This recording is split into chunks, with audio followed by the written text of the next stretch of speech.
শিয়ালদা আদালত চত্বর, আমি বাদিকে যেখানে রয়েছে আমার শিয়ালদা স্টেশন, সেখানে যারা স্টেশনের দিকে যাচ্ছেন সেই মুখগুলো উৎসুক, কারণ তারা জানেন যে শিয়ালদা আদালতে আজ রায় ঘোষণা তরুণী চিকিৎসকের মৃত্যুর, আজ রায় ঘোষণা আরজিকর মামলার। সেই রায় ঘোষণার পর এখনো পর্যন্ত আমরা জানি, আপনারা সবার আগে নিউজ 18 বাংলায় সেই আপডেট পেয়েছেন, দোষী সাব্যস্ত সঞ্জয় রায় এবং আগামী সোমবার তার সাজা ঘোষণা। আগামী সোমবার বেলা 12:30 সাজা ঘোষণা হবে সঞ্জয় রায়ের। শিয়ালদা কোর্ট চত্বরের ছবিটা আপনাদেরকে দেখাবো। এখানে সাংবাদিকদের ভিড়ের পাশাপাশি উৎসুক মুখের ভিড়, এবং শিয়ালদা কোর্ট চত্বর আমরা দেখতে পাচ্ছি সেখানে ভিড়ে ভিড়াক্কার। কারণ ওই যে বললাম, এখানে মানুষের আবেগ জড়িয়ে, এখানে সাধারণ মানুষের তাদের দাবি জড়িয়ে। তার কারণ জাস্টিস প্রত্যেকে চেয়েছেন এবং সেই জাস্টিস কি কত দ্রুত মিলল, সেই জাস্টিসের প্রসেসটা কি, এটা আমরা প্রত্যেকেই জানি। কিন্তু এরপর মৃত্যুদণ্ড কি হতে পারে সঞ্জয় রায়ের যে ইঙ্গিত এই মুহূর্তে আমরা পাচ্ছি, তা নিয়ে চলে যাব আমাদের court beat correspondent Arnab Hazra এই মুহূর্তে রয়েছেন সঙ্গে। অর্ণব, আদালতের আজ সওয়াল জবাব নয়, আজ সঞ্জয় রায়ের সঙ্গে বিচারকের যে কনভারসেশন ছিল তার মূল পয়েন্টগুলো কি ছিল? দেখো, এটা সিবিআইয়ের জন্য একটা খুব স্বস্তির খবর হতে পারে। আমাদের রাজ্যে কার্যত একটা মরুভূমিতে মরুদ্যান সিবিআই পাওয়ার মতো, কোনো মামলাতেই সাকসেস নেই। হতে পারে কলকাতা পুলিশ তারা প্রাথমিকভাবে কাজটা করেছিল এই আরজিকর কেসে, তারা ডকুমেন্ট বিভিন্ন যেগুলো সিজ করে তুলে দিয়েছিল 13ই অগস্ট, অর্ডার হওয়ার পর 14 তারিখে অগস্ট মাসে। সেক্ষেত্রে সিবিআই এরকম একটা মামলাতে তারা রায়টাকে তাদের পক্ষে নিয়ে আসতে পারলো। এবং এক্ষেত্রে বিচারক 3টে ধারা, বিএনএস ভারতীয় ন্যায় সংহিতা আমরা জানি, আইপিএস এর বদলে যেটা নতুন চালু হয়েছে দেশে আমাদের, বিএনএস এর 3টে ধারাতে চার্জ ফ্রেম হয়েছিল সঞ্জয় রায়ের বিরুদ্ধে, একজন অ্যাকিউজড। এই 4টে বিএনএস এর ধারার মধ্যে 64 নম্বর যেটা ধর্ষণ, 66 নম্বর যেটা ধর্ষণ এবং ধর্ষণ করে খুন, আর হচ্ছে 103 বিএনএস এ অর্থাৎ খুন। এই 3টেতেই বিচারক স্পষ্ট জানান আপনার সাথে সামনাসামনি কথা বলার দরকার আছে, আপনি আমার কাছে কাঠগড়ায় আসুন। কাঠগড়া দেখা তোলা হলো এবং তাকে বলা হলো ভোর 3:45 নাগাদ বা 4টে নাগাদ ওই হাসপাতালের মধ্যে কর্মরত একজন চিকিৎসকের সঙ্গে আপনি যে দুর্ব্যবহার করেছেন, যে কাণ্ড ঘটিয়েছেন, যে অপকর্ম ঘটিয়েছেন এবং তাকে মেরে ফেলেছেন। এবং এই অভিযোগটা সিবিআই 50টা উইটনেস, প্রসিকিউশন উইটনেস 50টা উইটনেস নিয়ে এসে আমার কাছে যা যা তথ্য প্রমাণ পেশ করেছে, কি তথ্য প্রমাণ পেশ করেছে, বায়োলজিক্যাল স্যাম্পেল, অর্থাৎ ধর্ষণের ক্ষেত্রে যেটা একটা অত্যন্ত গুরুত্বপূর্ণ নথি, সেই বায়োলজিক্যাল স্যাম্পেল এক্ষেত্রে ম্যাচ করছে সার্কামস্টেন্সিয়াল এভিডেন্সের প্রমাণ হিসেবে। 2, সঞ্জয় রায়ের মোবাইলের tower location, tower dumping technology CBI ব্যবহার করেছে, আমরা জানি, যেটা সুপ্রিম কোর্টে বলেছিল এই টাওয়ার ডাম্পিং টেকনোলজি তার ব্যবহার করে তার যে লোকেশন, ওই মুহূর্তে তার অবস্থান, সেটা নিশ্চিত করছে। আর এর পাশাপাশি বারবার নানা রকম যুক্তি বা অজুহাত সঞ্জয় রায় নিজেকে নির্দোষ প্রমাণ করার জন্য নিয়ে গেছে। কি নিয়ে গেছে? তার গায়ে ক্ষতচিহ্ন কি করে এলো, এই যে ধর্ষণ খুনের ঘটনার সময় তার শরীরে যে আঘাতগুলো আসে, এইগুলোতে সে বলেছিল সে মেদিনীপুরে গিয়েছিল একটি কাজে, তার বন্ধুর দাদা অ্যাক্সিডেন্ট হয়েছে সেখানে, এবং সেই সময় সে রক ক্লাইম্বিং করতে গেছিল। এটা ইন ক্যামেরা, কিন্তু তার জাজমেন্টে যখন বিষয়টা সামনে এসছে দর্শকদের জানা উচিত, সঞ্জয় এই হাতিয়ার করেছিল, সে রক ক্লাইম্বিং করেছিল। অর্ণব, সঞ্জয় আজকে আত্মপক্ষ সমর্থনে একথাও বলেছে যে যদি সত্যি আমার সঙ্গে এরকম কোনো সিচুয়েশনে আমি পড়তাম, তাহলে আমার গলায় রুদ্রাক্ষের মালা ছিল, সেটা ছিঁড়ে যেতে পারতো, তাই কি? একেবারে তাই। কাঠগড়ায় আজকে তার একটা পুলোভার ছিল, সেই পুলোভার পরে সে কার্যত গলার এই দিকে হাত দেখিয়ে, আমার গলায় রুদ্রাক্ষের মালা ছিল স্যার, এই রুদ্রাক্ষের মালা আমি সেদিনও পড়েছিলাম। আমি যদি আপনি যে ঘটনা বলছেন ওই সেমিনার রুমের মধ্যে আমি যদি ধস্তাধস্তি করে ওই ধরনের অপকর্ম করার পর যদি খুন করে থাকি, তাহলে আমার এই রুদ্রাক্ষের মালাটা, সে হাত দিয়ে একদম দেখানোর চেষ্টা করছিল, এই রুদ্রাক্ষের মালাটা ছিঁড়ে পড়তো, খুলে যেত, সেটা তো হয়নি। এটা আমার কাছ থেকে খুলে নিয়েছে যারা এভিডেন্সগুলো সংগ্রহ করেছে। ওই ঘটনাস্থলে মালাটা কেন ছিনল না, কেন ধস্তাধস্তির চিহ্নের মধ্যে এটা এলো না, এই প্লেয়ারটাই আমি বলতে চাইছিলাম। এই প্লেয়ারটা সর্বশেষ আজকে নিজেকে নির্দোষ প্রমাণ করার জন্য সঞ্জয় রায় আদালতের সামনে নিয়ে এলো।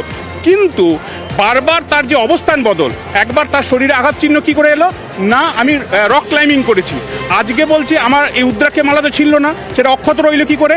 এই বারবার অবস্থান বদল বিচারক স্পষ্ট জানিয়ে দিলেন যে তিনি যে যুক্তি দিচ্ছেন সেই যুক্তি টিকছে না, এই কারণে যে 50টা উইটনেস সিবিআই নিয়ে এসছে, এটা বলতে আপত্তি নেই, কলকাতা পুলিশে তার একটা সিংহভাগ তৈরি করে দেওয়া। কলকাতা পুলিশের তদন্তের একটা বড় অংশ তারা কিন্তু তৈরি করে দিয়েছিল। এই 50টা উইটনেসের সার্কামস্টেন্স অর্থাৎ পারিপার্শ্বিক তথ্য প্রমাণাদির যে চেন, সেই শৃঙ্খলটা কিন্তু মিলে গেছে, একটা মালাতে পরিণত হয়েছে।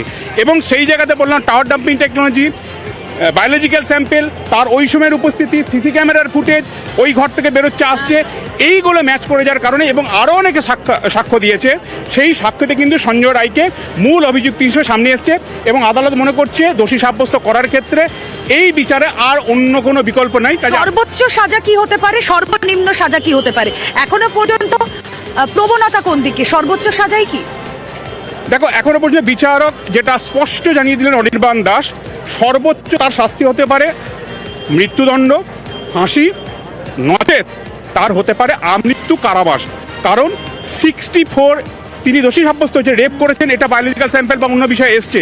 কিন্তু 66 অর্থাৎ বিএনএস এর 66 হচ্ছে ধর্ষণ করে, পেনিট্রেট করে অর্থাৎ নির্যাতন করে তাকে তিল তিল করে খুন করা হয়েছে। এই জায়গাটাতে সর্বনিম্ন সাজা হচ্ছে 25 বছর আর সর্বোচ্চ তার মৃত্যুদণ্ড। একই রকমের বিএনএস এর ক্ষেত্রে 103 নম্বর ধারা তুমি দেখো নতুন আইনে, সেক্ষেত্রে খুনের ক্ষেত্র বিরলের মধ্যে বিরলতম ঘটনা। এটাকে সোমবার দুপুর 12:30 সাজা ঘোষণার সময় বিচারক বিরলের মধ্যে বিরলতম ঘটনা হিসেবে দেখেন কিনা। আমরা নাগরিক সমাজের রাস্তায়, মহিলারা মাঝ রাস্তায় নেমেছে, আমরা প্রত্যেকেই ফাঁসি চাইছি, আমরা বাইট নিতে গিয়ে দেখছি বিভিন্ন প্রতিক্রিয়া। এক্ষেত্রেও কিন্তু সর্বোচ্চ তার ফাঁসি হতে পারে, সর্বনিম্ন আমৃত্যু কারাদণ্ড হতে পারে, তার একটা ইঙ্গিত কিন্তু বিচারক দিয়ে দিয়েছেন। এই প্রশ্নে সঞ্জয় রায়ের কি বলার আছে তিনি যা বলবেন তার বক্তব্য শোনার পরই এটা। এই প্রসঙ্গে জানতে চাইবো, আমরা নির্ভয়ার ঘটনা দেখেছি, আমরা কামদুনির ঘটনা দেখেছি, সেখানেও সর্বোচ্চ শাস্তিই হয়েছে। এই ঘটনার এই যে বিরলতম অপরাধ, বিরলের থেকে বিরলতম অপরাধ, এটা বারবার যখন সওয়াল জবাব চলেছে কোর্টে তখন এই কথাটা বারবার এসেছে। এই দুটো ঘটনার থেকে আমি দুটো এক্সাম্পল হিসেবে দিলাম, তার থেকে তো আলাদা নয়, বরং আরো গর্হিত অপরাধ এটা। তাহলে কোথাও গিয়ে কি সেই মৃত্যুদণ্ডেই সেখানেই শিলমোহর পড়তে চলেছে সোমবার বেলা 12:30টায়? দেখো, এখনো পর্যন্ত বিচারকের যা আমরা বডি ল্যাঙ্গুয়েজ দেখলাম, তিনি যেভাবে সঞ্জয় তার শেষ ঢাল হিসেবে, আইনি যুক্তির শেষ ঢাল, সেটাকে রুদ্রাক্ষের মালা তার দিকে ইঙ্গিত করে যে যুক্তিটাকে তুলে ধরার চেষ্টা করলেন এবং বিচারক সেটা শোনার পরও যেভাবে এই দোষী সাব্যস্ত করলেন, সর্বোচ্চ ফাঁসি, সর্বনিম্ন আমৃত্যু কারাদণ্ড বললেন, তাতে কিন্তু ক্যাপিটাল পানিশমেন্ট বা ডেথ পানিশমেন্ট হওয়ার একটা সম্ভাবনা তৈরি হয়েছে। কেন হচ্ছে, বিচারক কি বললেন সঞ্জয় রায়কে কাঠগড়ায় তুলে? এই মুহূর্তে সম্ভবত সঞ্জয় রায় বেরোনো যে তথ্য সেটা শুরু হয়েছে। এই মুহূর্তে যে ছবি আমাদের দর্শকদেরকে দেখাচ্ছি, বের করে নিয়ে যাওয়া হচ্ছে সঞ্জয় রায়কে। যে ছবি আপনাদেরকে দেখাচ্ছি, সঞ্জয় রায়কে শিয়ালদা আদালত থেকে, আদালত চত্বর থেকে বের করে নিয়ে যাওয়া হচ্ছে। এবং আজ বারবার সঞ্জয় রায় আত্মপক্ষ সমর্থন করে যে কথাগুলো তুলে ধরেছিলেন যে হ্যাঁ তিনি নির্দোষ, আপনারা সেই ছবি দেখতে পাচ্ছেন যে সঞ্জয় রায়কে এই মুহূর্তে বের করে নিয়ে যাওয়া হচ্ছে শিয়ালদা আদালত থেকে। সেই ছবি আপনাদের সামনে কড়া পুলিশের নিরাপত্তায় বের করে নিয়ে যাওয়া হলো সঞ্জয় রায়কে। আগামী সোমবার বেলা 12:30টায় সাজা ঘোষণা করবে শিয়ালদা আদালত। বিচারক অনির্বাণ দাস সাজা ঘোষণা করবেন। আজ আদালতে দোষী সাব্যস্ত সঞ্জয় রায়। সাধারণ মানুষের, গোটা দেশের নজর ছিল এই রায়ের দিকে। দোষী সাব্যস্ত সঞ্জয় রায়, শিয়ালদা আদালত থেকে তাকে বের করে নিয়ে যাওয়া হলো এবং আত্মপক্ষ সমর্থন করে তিনি যুক্তি সাজানোর চেষ্টা করেছেন। কিন্তু তাতে এখনো পর্যন্ত বিচারকের যা মনোভাব, আগামী সোমবার, আগামী পরশু বেলা 12:30টায় সর্বোচ্চ সাজা, হ্যাঁ মৃত্যুদণ্ড হয়তো হতে পারে সঞ্জয় রায়ের। আবারও চলে যাব, সঙ্গে রয়েছেন অর্ণব হাজরা সহকর্মী। অর্ণব, এখনো পর্যন্ত সঞ্জয় রায়ের যদি মৃত্যুদণ্ডের জায়গাটাই আমরা ধরে রাখি, কোথাও গিয়ে কি সঞ্জয় রায় এরপরে ফার্দার কোর্টে যেতে পারেন? এই যে আত্মপক্ষ সমর্থন করে আজ যা যা যুক্তি সঞ্জয় রায় শিয়ালদা কোর্টে রেখেছে, এরপরে কি অন্য কোনো জায়গায় উচ্চ ন্যায়ালয়ে রাখার জায়গা আছে? দেখো, আইনে সম্পূর্ণ প্রভিশন আছে। এখানে তিনি দোষী সাব্যস্ত, তিনি ক্যাপিটাল পানিশমেন্ট, ডেথ পানিশমেন্ট পেতেও পারেন, নাও পেতে পারেন, বা যাবজ্জীবন হতে পারে, যেটা বিচারক বললেন। সেক্ষেত্রে এই রায়কে চ্যালেঞ্জ করে তিনি হাইকোর্টে আপিল করতে পারেন, এটা নর্মাল রুল। সেই আইনি লড়াই পাওয়ার তার অধিকার রয়েছে একজন নাগরিক হিসাবে। একই সঙ্গে এই রায়ে খুশির, এটা বলা উচিত আমাদের দর্শকদের, পরিবার কিন্তু এখনও মনে করছে একজন নয়, তাদের পরিবারের কন্যার প্রতি এই অপরাধ, জঘন্যতম অপরাধ একাধিক ব্যক্তি ঘটিয়েছে। তাই আজকে এই রায় যাতে ঘোষণা না করা হয় তার আবেদন করেছিলেন তারা। এটা কিছু দর্শকদের জানা উচিত। পরিবারের তরফে এই রায় আজকে বন্ধ রাখা হোক, ঘোষণা করা বাকি থাকুক। তারা হাইকোর্ট হয়ে সুপ্রিম কোর্টে গেছে, তাদের ডজন খানেক প্রশ্ন রয়েছে সিবিআই এই বিচার প্রক্রিয়া তাদের তদন্ত নিয়ে, সেই প্রশ্নে তারা উত্তর পাচ্ছেন না। একজন নয়, একাধিক ব্যক্তি যুক্ত এই ক্রাইমের পিছনে। এর যতক্ষণ না নিষ্পত্তি হচ্ছে, এই বিচার প্রক্রিয়া, এই রায়টা দান বন্ধ রাখুক আদালত। বিচারক বললেন, এই আবেদনটা তিনি শুনলেন। সুপ্রিম কোর্ট কোনো প্রসিডিংয়ের ওপর স্টে দিয়েছে কিনা, সুপ্রিম কোর্ট কোনো স্টে দেয়নি, আমরা জানি। শুধু একটা মেনশন হয়েছিল, তাদের তরফে সিনিয়র অ্যাডভোকেট মেনশন করেছিলেন, এবং সেই রায় না আসার কারণেই কিন্তু আজ রায়দানটা তিনি করলেন, দোষী সাব্যস্ত হলেন। এক্ষেত্রে পরিবারও কিন্তু হাইকোর্টে যেতে চলেছে। সুপ্রিম কোর্টে আগামী দিনে মামলা রয়েছে, সেই মামলার কি ভবিষ্যৎ হলো। তারপরে এই মামলার একাধিক কমপ্লেক্সিটি আসতে পারে। কি কি কমপ্লেক্সিটি আসতে পারে, তুমি একটা খুব ভালো প্রশ্ন করলে। সঞ্জয় রায় হাইকোর্টে যেতে পারে, শুধু তাই নয়, একই সঙ্গে পরিবারও কিন্তু হাইকোর্টে যাচ্ছে। অলরেডি সুপ্রিম কোর্টে, হাইকোর্টে গেছে, সুপ্রিম কোর্টে গেছে ক্লারিফিকেশনের জন্য। এবং এক্ষেত্রে একটা অদ্ভুত জিনিস, সঞ্জয় রায় বলছে নির্দোষ, সে বলছেন দোষী নয়, পরিবার বলছে একজন নয় একাধিক। তাহলে হচ্ছেটা কি? তাহলে সিবিআই এর যে প্রসিকিউশন সেটা ম্যাচ করছে, সার্কামস্টেন্স চেন ম্যাচ করছে।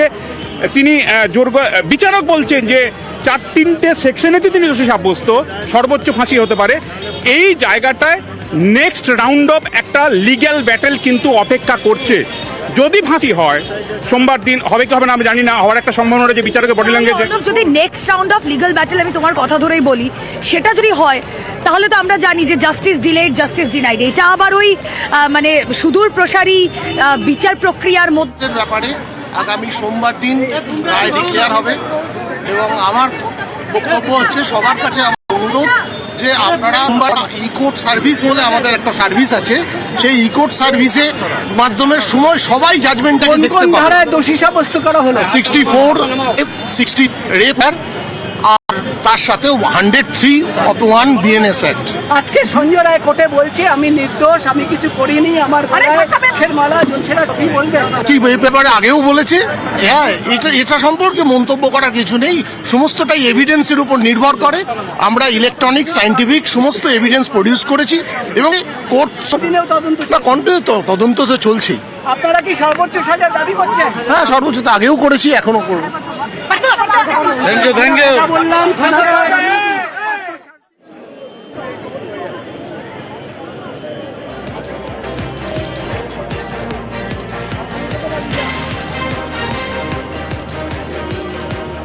সিবিআই এর আইনজীবী পার্থ সারথী দত্ত তিনি বক্তব্য রাখছিলেন, সাংবাদিকদের মুখোমুখি হয়ে তিনি বক্তব্য রাখছিলেন। সঞ্জয় রায়কে কিছুক্ষণ আগে বের করে নিয়ে যাওয়া হয়েছে, সেই ছবি আপনারা দেখলেন। সিবিআই এর আইনজীবী তিনিও বক্তব্য রাখছিলেন। কথা বলবো আবারও, অর্ণব হাজরা প্রতিনিধি রয়েছেন সঙ্গে। হ্যাঁ অর্ণব, তোমাকে বিরত করেছিলাম, তুমি যেমন বলছি। দেখো, এক্ষেত্রে জাস্টিস তুমি ডিলে অর্থাৎ দীর্ঘসূত্রিতার কথা বললে, যদি ক্যাপিটাল পানিশমেন্ট হয়, অর্থাৎ সঞ্জয় রায় ফাঁসি দিল, ফাঁসুরের খোঁজ হবে, ফাঁসুরে পাওয়া যাবে কিনা তার একটা প্রক্রিয়া রয়েছে। কিন্তু এক্ষেত্রে ডেথ পানিশমেন্ট হলে যদি ফাঁসি হয়, সেই ফাঁসিটাকে সুনিশ্চিত করা, মৃত্যুদণ্ডকে সুনিশ্চিত করার জন্য আর একটা আইনের স্টেপস আছে। সেটা হচ্ছে, যে কোনো রাজ্যে যদি ফাঁসি মৃত্যুদণ্ড হয় কোনো কোর্টে, সেক্ষেত্রে অবশ্যই এডিজে কোর্টে হয়, কোনো সেশনস কোর্টে হয়, সংশ্লিষ্ট হাইকোর্ট থেকে সেই ডেথ রেফারেন্সের একটি মামলা হবে এবং প্রসিকিউটর থেকে এই ডিআরের মামলা বলা, ডেথ রেফারেন্স মামলা বলা, এই মামলা কলকাতা হাইকোর্টে হবে। এবং সেই ডিআরের মামলাটা যতক্ষণ না কলকাতা হাইকোর্ট কনফার্ম করছে, অর্থাৎ এই ফাঁসিটা নিশ্চিত করছে, সুনিশ্চিত করছে, ততক্ষণ তার কিন্তু ফাঁসি হয় না। তবে হ্যাঁ, এক্ষেত্রে একটা বিষয় দেখা গেছে, ডেথ রেফারেন্সের ক্ষেত্রে হাইকোর্টে অন্য মামলা অনেক আপিলের সময় লাগলো, ডেথ রেফারেন্সের মামলাগুলির ক্ষেত্রে কিন্তু তুলনায় দ্রুত শুনানি হয় এবং 6 মাস বা 1 বছরের মধ্যে এটা কিন্তু নিষ্পত্তি হওয়ার একটা অপশন আমরা দেখেছি। সেক্ষেত্রে যদি সোমবার ফাঁসি হয়ও, আগামী 6 মাস কিন্তু ন্যূনতম, খুব বেশি হলে 6 মাস পর্যন্ত আমাদের কিন্তু অপেক্ষা করতেই হবে ওই ফাঁসিটা সুনিশ্চিত করার জন্য। এবার তুমি বলবে, সেই ফাঁসি হওয়ার সুনিশ্চিত করার পরেও তার ক্যাপিটাল পানিশমেন্টের রাষ্ট্রপতির কাছে তার একটা মার্কশিট চাওয়ার ব্যাপার রয়েছে, সুপ্রিম কোর্টে যার ব্যাপার রয়েছে, কাজে সেদিক থেকে কিছুটা সময় লাগবে। কাজে ফাঁসি যদি সোমবার হয়, মঙ্গলবারই থেকে ফাঁসি খাটে ঝুলিয়ে দেবে এরকম ব্যাপারটা নয়, কিছুটা সময় লাগবে। এটা আমাদের দেশের আইন, দেশের আইনকে সব নাগরিককে সম্মান করতে হবে। আমি ধরে নিলাম যে সঞ্জয় রায়ের একদম ক্যাপিটাল পানিশমেন্ট, ফাঁসির সাজা ঘোষণা হলো, কিন্তু তার পরবর্তীতে এই যে পরিবারের একটা ডিস্যাটিসফ্যাকশন কাজ করছে, পরিবার চাইছে না, পরিবার মান্যতা দিতে চাইছে না যে হ্যাঁ সঞ্জয় রায়ও দোষী, কিন্তু আরো অনেকে আছে।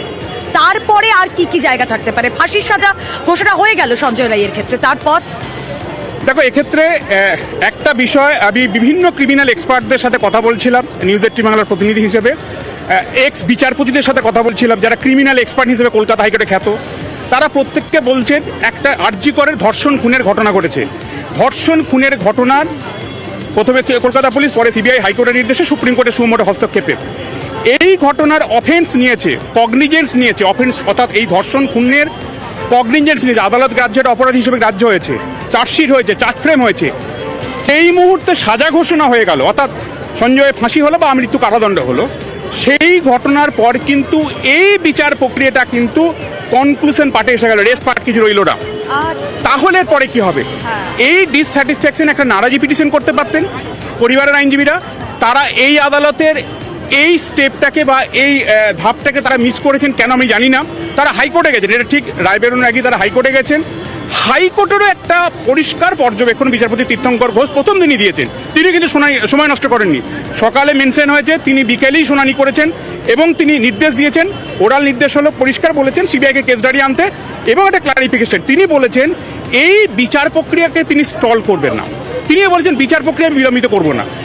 যদি কোনো প্রসিকিউশন উইটনেস, অর্থাৎ দেখা গেছে যেটা মেনলি বলা হয়েছিল যে পরিবারের একজনের সাক্ষ্য নেওয়া হয়েছে, আরেকজনের সাক্ষ্য নেওয়া হয়নি, বাবার সাক্ষ্য নেওয়া হয়েছে, মায়ের নেওয়া হয়নি, এরকম অনেক স্বাক্ষর সেগুলো ক্রস করেনি সিবিআই।